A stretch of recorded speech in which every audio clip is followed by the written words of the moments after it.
एक दीदी का प्रश्न आया है कि क्या जिनकी अकाल मृत्यु हो जाती है उनका श्राद्ध हमें करना चाहिए। तो देखिए, सबसे पहले हम ये जानेंगे कि अकाल मृत्यु किसे कहते हैं। तो एक तो व्यक्ति जब अपनी उम्र उसकी एक उम्र के बाद जिसकी मृत्यु हो जाती है उसे तो हम सामान्य मृत्यु कहते हैं। और एक क्या होता है कि किसी के हार्ट अटैक से या अचानक से एक्सीडेंट से कोई दुर्घटना घट गई हो, छत पे से गिर गया हो, तो उसे हम कहेंगे आकस्मिक मृत्यु। और जो व्यक्ति जिसने विष पी लिया हो, स्वयं जल गया हो या जिसने आत्महत्या की हो, आत्महत्या को कहेंगे अकाल मृत्यु। और जिनकी अकाल मृत्यु होती है उनका श्राद्ध शास्त्रों में पूर्णतः निषेध बताया गया है। उनका श्राद्ध हमें नहीं करना चाहिए, क्योंकि श्राद्ध पितरों के निमित्त होता है और वो पितर नहीं, वो प्रेत बन चुके हैं, पहले उनकी मुक्ति करानी पड़ेगी। अब प्रश्न आता है कि हमें श्राद्ध करने से क्या फल प्राप्त होगा।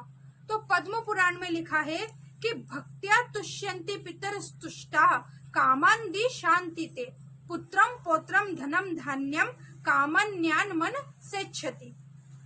कि जब हम अपने पितरों के निमित्त श्राद्ध पिंडदान तर्पण करते हैं तो इससे हमारे पितृ प्रसन्न होकर, संतुष्ट होकर हमें संतान, पौत्र, धन, आरोग्यता, लौकिक मतलब संसार के सारे सुख और इसके साथ साथ स्वर्ग और मोक्ष तक के भी सुख प्रदान कर देते हैं। अब श्राद्ध के लिए उत्तम समय क्या है। तो हमें दोनों संध्याओं के समय, सायकाल के समय और रात्रि के समय श्राद्ध नहीं करना चाहिए, क्योंकि ये जो बेला है ये सब राक्षसी बेला के नाम से प्रसिद्ध है। और पूर्वाह्न में भी श्राद्ध नहीं करना चाहिए। तो फिर उत्तम समय, तो उत्तम समय है श्राद्ध का अपराह्न अर्थात 12 बजे के पश्चात। और उसमें भी 12 बजे से 1 बजे तक का जो समय है वो सबसे उत्तम कहा गया है। अब तिथि, तो जिन्हें अपने पितरों की तिथि पता है वो उस तिथि पे करे, अन्यथा अपने पितरों का श्राद्ध अमावस्या के जो तिथि है वो सबसे उत्तम कही गई है। चतुर्दशी को आपको श्राद्ध नहीं करना है।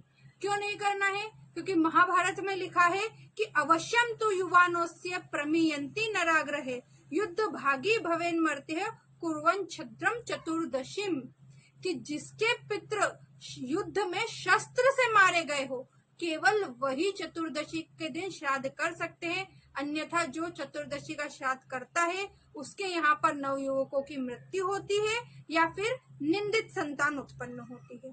तो फिर हमारे तो पूर्वजों की तिथि चतुर्दशी है, तो हम क्या करें, तो आप अगले दिन अमावस्या के दिन उनका श्राद्ध कर सकते हैं। और एक महत्वपूर्ण बात कि श्राद्ध कहाँ करें। तो देखिए, श्राद्ध हमें स्वयं की निज भूमि पर करना चाहिए। अब आप कहेंगे कि हम तो किराए के घर में रहते हैं, तो फिर हम क्या करें। तो देखिए, आप देव मंदिर, जंगल में, किसी पर्वत पर, पुण्य तीर्थों में जाकर वहां पर श्राद्ध कर सकते हैं, क्योंकि ये इन भूमि पर किसी का स्वामित्व नहीं होता। और हाँ, एक बात और, पद्म पुराण में लिखा है कि एकांते तो ग्रहे गुप्ते पित्रानाम श्राद्ध मिष्यते।